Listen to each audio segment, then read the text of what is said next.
everyone, welcome back to our channel. Today we are tackling a common point of confusion between should be and should have. By the end of this video, you will come to know where to use and when. First, let's jump into should.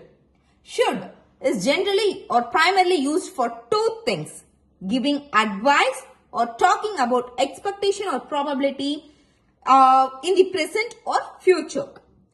The basic form of should, subject plus should plus base verb, V1. We generally use V1.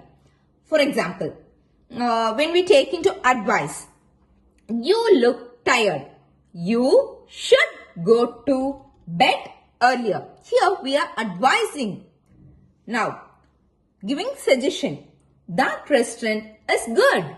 You should try their food. Here we are giving suggestion.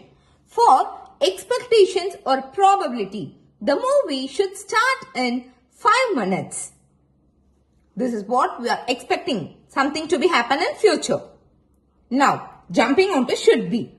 This should be has two main uses depending upon how you structure the next part of the sentence.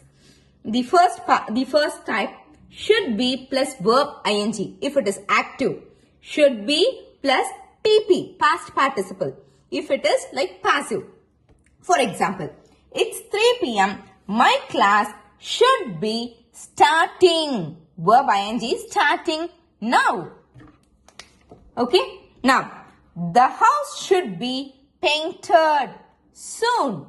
The house should be painted soon.